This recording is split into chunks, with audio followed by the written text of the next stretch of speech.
Welcome to a brand new episode of the Focus Bee Show. Very excited about today's discussion and topic on how you can train your mind for success and happiness.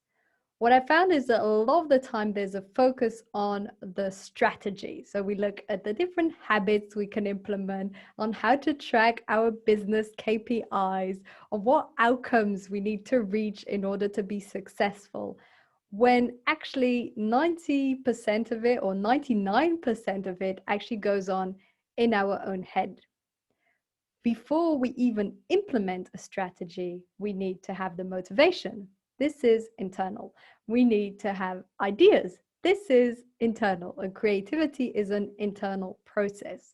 We need to have discipline. This is also in our head, etc., etc. So all the things that happen before taking action and implementing these ideas and strategies happen in our own mind, which is why there's such a huge trend out there on mindset.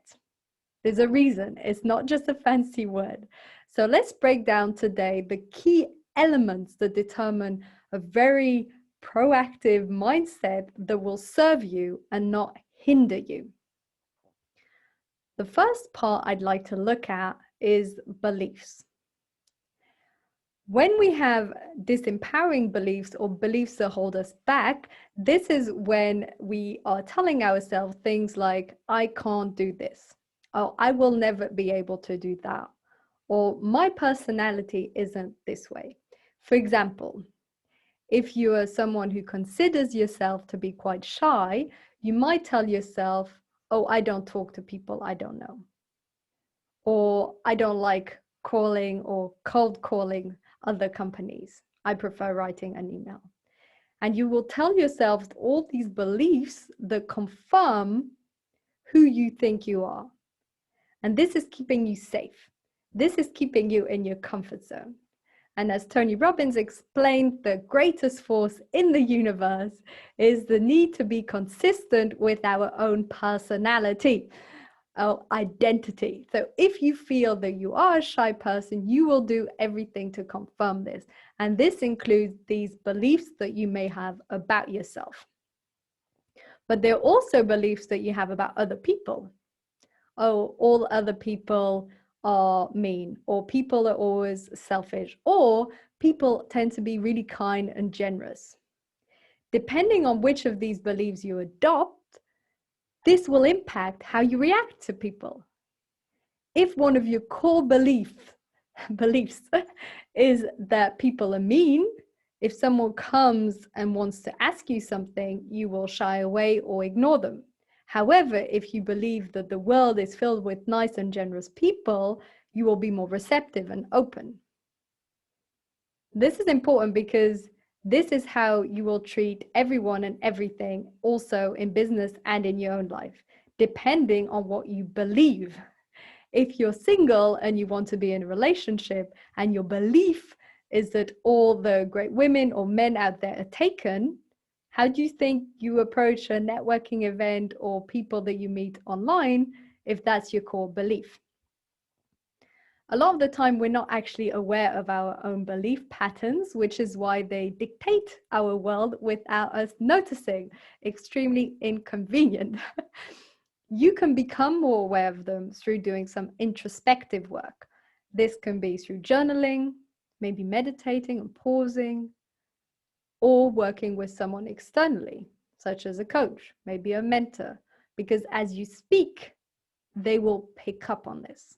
They will say, this is the third time you mentioned that success is hard, or I need to work hard in order to achieve great results. That's also a belief.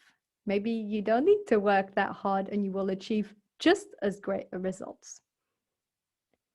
Another reason why you might not be aware of your own beliefs is because you see them as fundamental truth. You don't think this is something you believe, you just think this is true, full stop. It is important to work long hours, dot. You might never have stopped to question, is that really true? Can the 4-hour work week work? That's another reason why you might not be aware of some of your beliefs because you just see them as truths. One way to notice them is while you're journaling, or if you're working with a coach, start to question your own words. Is this a fact? Or is this just something that you believe? And in the third group of beliefs, so 1 was about yourself, 2 about other people, and 3 is about the world in general. So thinking things such as the world is going great and things are improving, or the world is all collapsing and perishing, especially at the moment. Depending on how you see these things, you will find evidence out there to confirm it. So if you believe that it's a wonderful place to live, your country, your town, the world itself, you will find evidence that it's a lovely place. If you think all people are rude and disagreeable, you will find proof to validate this. What does this mean? This means the 2 people that have the exact same day, but a totally different set of beliefs, will perceive the world differently and feel differently about it. So that was the first aspect, beliefs. The second aspect is the discipline of the mind through how we manage our own thoughts. I remember years ago, I never used to even consider that we can change our thoughts. But think about it. If you choose to focus on an apple right now, you will see an apple in your head. And any word I say, see an elephant, you'll see an elephant. You can actually do this to yourself. And not just with apples or elephants. You can think to yourself, let me now, instead of worrying about X, focus on this report I want to finish. We do this all the time. We're not aware a lot of the time that we have the ability to do this. We have the ability to switch our thoughts in our mind like a television channel setting. What's even more powerful is that then, if we catch a thought that we don't want to have, that isn't helping us or serving us in any way, we can pause it and we can literally put it away. If it is useful, if it is something you need to think about, but now isn't the right moment, then you can maybe make a note, write it down, place it for later. But some of our thoughts are utterly useless because of the amygdala, which is a more reptilian side of our brain, the old brain that wants to keep us safe. They might suddenly choose to focus on someone that looks suspicious. Oh, let me place all of my thoughts and focus on this because I want to keep you safe, says the amygdala. But that's not a very useful thought if that person isn't suspicious at all. And this is when the prefrontal cortex, that's a more advanced part of our brain, takes over and says, oh, actually, that person's fine. We can put that thought away. This is just an example with one suspicious thing. But you can do the same if you're in a bad mood because the weather isn't good. You can also switch that thought off. That's also not helping you. Yet, how many people get stuck every single day feeling annoyed or grumpy or upset because one email didn't go right, or because it's raining and they want it to be sunny, or it's sunny but it's too hot? All these thoughts you can change. And this leads me to the third thing that is essential that we can change in our own mind, which are the emotions.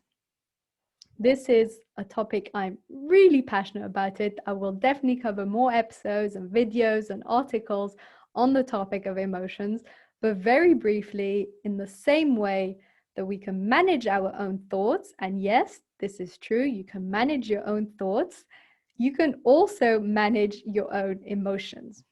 I'll go through a brief process where you can do this. First of all, identify what triggered a certain change in emotion. Was it a comment someone just said? Was it something that just happened? If you can't identify it, that doesn't matter. That's not the most important, but that's a starting point. The most important part is to identify it and be aware of it. This means both being able to put a label on it and actually feeling it in your body.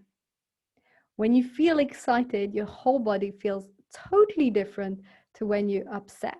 or angry or surprised. And once you raise the awareness of your emotion, several things happen. First of all, the sooner you catch it, the sooner you can change it. And second of all, if you're aware of it, you can, yes, either stop it from exploding or going up, but also take a moment to see what's happening. Because here's what most of us do. When we have an emotion that's disagreeable and doesn't suit us, we distract ourselves. We'll start doing something else, go online, take out a phone, turn on television, we'll distract ourselves.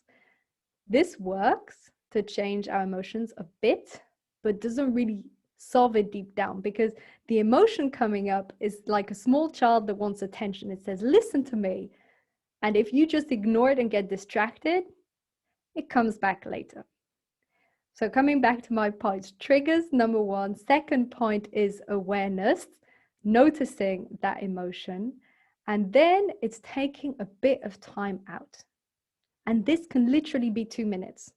That will be more effective than distracting yourself. It means getting up, leaving the computer, the conversation, whatever's going on, and sitting on your own in a room or a different space and breathing. This takes practice because, like I said, we want to distract ourselves. But the more we get into the habit of noticing when something's up and taking a tiny bit of time out, 2 minutes, 5 minutes, breathing, just being on your own, no phone, no distractions, the easier it is to recenter yourself and continue. And if you develop this ability to manage your emotions in this way, you will have a superpower that many people still are struggling to develop. And once you can manage your beliefs, your thoughts, and your emotions, nothing will get in the way. Because think about it. All the things that happen, all the strategies you put in place, everything out there comes from these beliefs, your thoughts, your perceptions, your emotions.